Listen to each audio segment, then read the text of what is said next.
What's going on, everybody? This is the Lumberjack Landlord here for segment number 3 with Michael Zuber. Mike, how's it going, my man? You know what we're covering on this one. I do. I feel good about seeing it coming. Don't really like the answer. Yeah, exactly.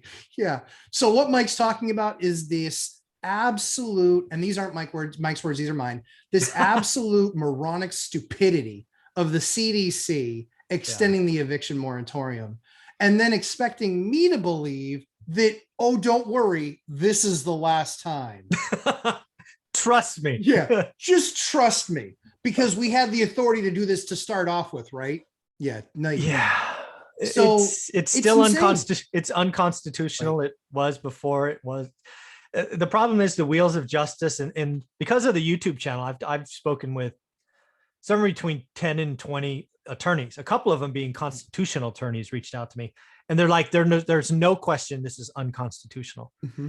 But given what's going on, the wheels of justice, this will ultimately likely end up in the Supreme Court, and you may not hear this case until 2023 or 24. So it's in effect for another month. Again, trust me. I just can't wait for them to get just a massive fine. Well, that's the thing, is that the CDC better start saving their nickels and dimes right now, because the fact that all of these judges are ruling this as unconstitutional, guess what? There's always comes a nice big fat penalty when you do something that's unconstitutional. God, take it from landlords that know.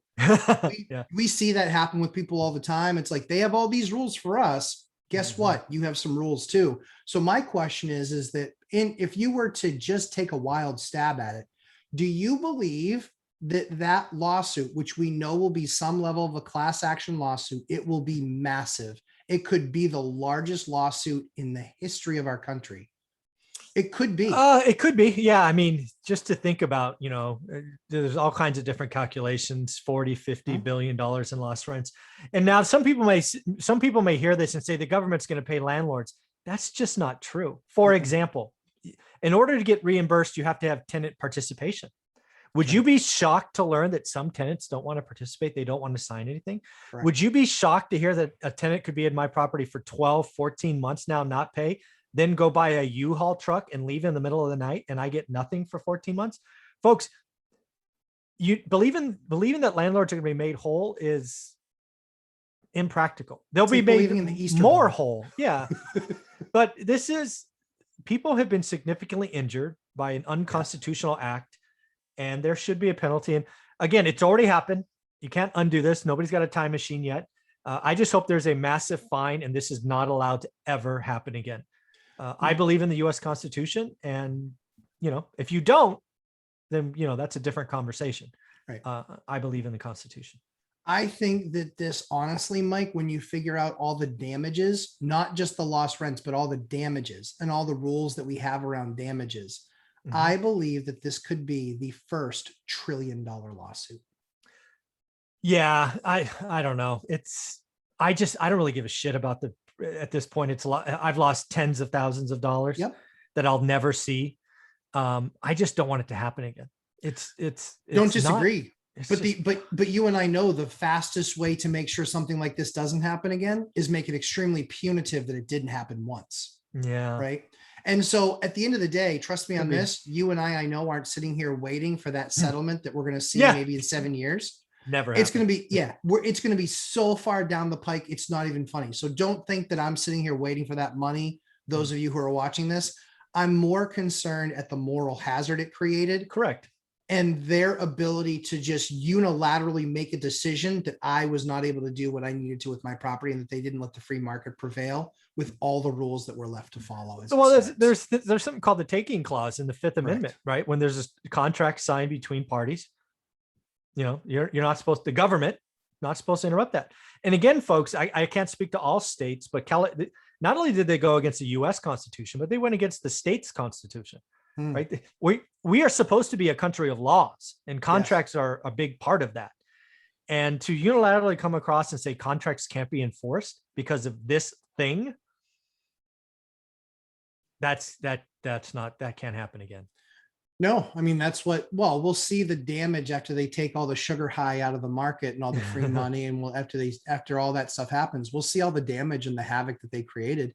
Here's just a lovely note. You've got 9 million jobs open up in America and not enough people to fill them. And, I think what you're going to see, and this, I've been calling for about a month and a half, is as soon as those 31 states, they rip away that federal piece at the end of the next week is the last week, Mike. Yeah. Yeah. When that happened, this is actually this week. I think this is the last check that people are going to get. Yes.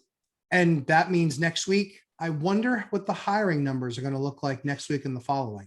They're going to be off the charts. Well, it's again, what this is all pointing at is something I've been calling for 3 or 4 months now, is wage inflation. Yeah, without for sure. questions, we've had supply disruptions and chipped this and chips that and lumber and all of that. A lot of that will work itself out and be, a 9 or 10 or 12 month blip. But we are stacking the deck with wage inflation. I mean, just today, FedEx came out and said we can't hire enough people. The other day, Starbucks came out and said we can't hire enough people. When you start to have to limit restaurants, not because of demand, but because of people that can, like servers and busboys, that's a problem. Yeah. Yeah. So what happens? You raise wages to attract people. And guess what? Just like Chipotle, when you have to raise wages to $15 an hour for a high school kid, you got to raise the cost of the burrito bowl. Yep. 100% every we're single all time. we're gonna all pay for this. And it's coming. So for those of you who are landlords and you're looking and seeing what to do, maybe you're newer landlords, maybe you have some units coming up for rent, I implore you, if you have not bought the course, buy the course. If you get one piece of advice out of that course, that one piece I will share, because there's a whole lot more data in the course about it that I covered, even just the house hacking piece. Get 3 months of what they paid their previous landlord, the last 3 months. Do not take a phone call from their landlord saying that they're good. Don't do anything of the sort. You need to be verifying that the last 3 months that they paid those rents, because if you can't get that, they didn't do it. If they paid cash, don't believe it. Don't get in the position where you are going to get somebody in that pays the first month's rent and you're super excited and they pay the deposit. And then 90 days later, they all of a sudden stop paying. And it's going to be, the courts are going to be inundated with these evictions. It's going to take them probably 2 or 3 months to work through, even the ones that are going to be hitting. So make sure that you're doing your due diligence now, because it's not going to be like New Hampshire usually is 30 days start to finish and I got you out. Our state is going to change dramatically because of the number of evictions that are going to be filed, and people are not going to be able to get people out in 30 days. So then just buckle up. That's a good call. That's a good call, because I do think the CD thing, I actually do believe this will be the last time they extend it. Hope so. Now states and local, again, I'm in San Jose, California, right? Like right there, they're out till August, right? So you, as a landlord, you got to watch your location. But you're right. I think you got to be really nervous as a landlord taking on a new tenant today, because they're going to start wanting to move now. That's so right. They can buy more time. That's right. So that's wise advice. Be careful. Or even just get out before the eviction moratorium is over. Right? Yeah, move now. And that way you're leaving that bill, and you think you're leaving that bill and everything. Yeah, you think like you're that leaving. behind. Yeah. Because the landlord's still going to come after you. Like, we're still going to go after those people if you leave. The only difference is that it likely could make your life easier if you're finding a landlord that's not doing their due diligence. Yeah, I agree. You need to be looking at that stuff. You need to get proof from them that they paid, whether it's Venmo or PayPal or an ACH payment coming right out of the bank account or canceled checks. All those things work, but also look and see what it says in the memo line, because almost every person that writes their rent check for the month says the month that it was done. The other thing you can do too is look in the upper right-hand corner when it was dated. It might be the first, it might be the second, might be the third. Roll the check over, get a picture of the other side so you know when that was actually taken out of the account, because it might not be. They might have predated it the first or the second or the third. Yeah, because they had I paid it then. Yeah, I paid it then. I don't know what you're talking about. I actually caught somebody doing that. They actually showed the rents. What was interesting was, as I looked at the sequence of the numbers on the checks, and they were actually back to back to back.